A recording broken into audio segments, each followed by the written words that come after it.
Hello fellow cinephiles, Film Guru here. Today I'm reviewing Godzilla vs. Kong. This was directed by Adam Wingard and stars Alexander Skarsgård, Millie Bobby Brown, Brian Tree Henry, Rebecca Hall, and Kyle Chandler. The film really looks at the foursome monsters Godzilla and King Kong as they square off in a battle for the ages, while humanity looks at wiping both of the creatures out and taking back the planet for once and for all. This is a film they've been talking about for a while. This is the big opus. This is the big battle everyone's been waiting for ever since the creation of the new Godzilla movies and Skull Island. They've wanted to see these two titans attack each other and fight.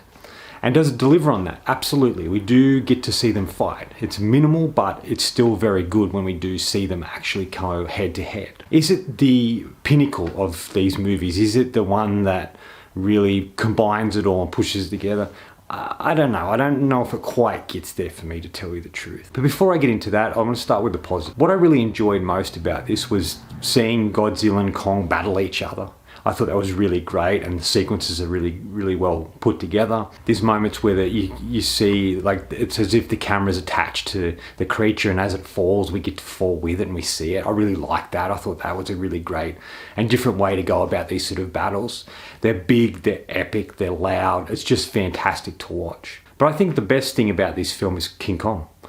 I love what they do with Kong in this. You really feel for him, you really care for him. He's kind of a tragic figure, like he is in all the other interpretations of that character. It really looks at the struggles he goes through. You really feel for him and connected to him. You want to go on the journey with him. You want to see him survive and succeed. He's a really more human than the human characters in the movie in many ways. We get to see something of his history, of where he really came from. And these sequences are fantastic. I love when we go and see that. I love we're introduced to another sort of different world, a whole new world. I really loved that. That was one of the best parts of the film, where you get sucked into that. I loved every aspect of that. I loved the design of it. I loved the way it looked. I love how the creatures and things interact in this particular place. I thought that was fantastic. But yeah, Kong is the best thing about this film. He just really owns it, and it's really his film. He's the main force in the film. Yes, Godzilla is there, but it's sort of more in the background. For a film that has Godzilla in it, and is the first creature name in the title, he's hardly in the movie. I found this really disappointing. When he does appear, it's quite good, but he's hardly in the movie. It's really focused on Kong. It really felt like, for me, they should have just ultimately called it King Kong or Skull Island 2 or something like that, because it was really Kong's story and Godzilla sort of was on the sidelines. I think it would have been better to have another King Kong movie like this and then do a Godzilla vs. King Kong and put them together in a film, so then you've got two films on each side. But rushing into it like this, I just felt it was a bit disappointing in that regard. There are some slight humorous moments in it, but it's really the way it's shot and put together. The visual effects are fantastic. Kong looks amazing, so does Godzilla. So do a variety of other visual effects that are used in the film. I really loved this. This is really great use of visual effects, and they're looking really great these days. But that's about all I really liked about the film. I found it was filled with pointless characters. There's cameos by known actors. Damien Bashar plays sort of a weird character, and I thought that was disappointing. Brian Tree Henry's in this. I haven't seen him in a while, and he's ultimately the comic relief in this film, and I felt so disappointed for him. And Millie Bobby Brown doesn't have much to do. None of the real human characters have much to do. Rebecca Hall has a little bit more, so does Alexander Skarsgård. There isn't a lot of depth to those.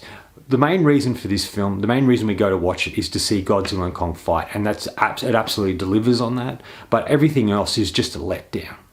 The choices for characters are silly. The storyline itself I didn't really care much for. I thought it was kind of dumb and silly.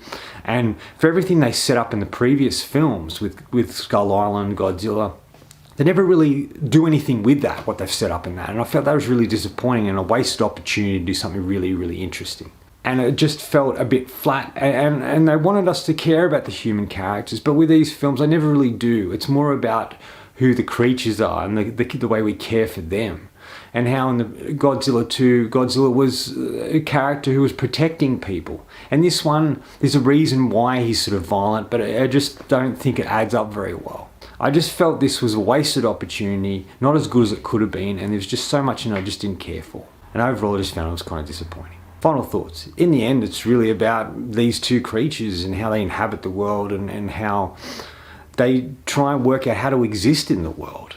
because they are large and different and were there before humanity, and it's a real struggle for the creatures. I'm going to give Godzilla vs. Kong 3 out of 5. It was okay, wasn't great. There was some stuff I liked about it, but overall it wasn't as good as I expected it to be, even though I had low expectations. Anyway, that's all from me today. Thanks for watching. Hope you enjoyed this video, and if you did, please subscribe down the bottom.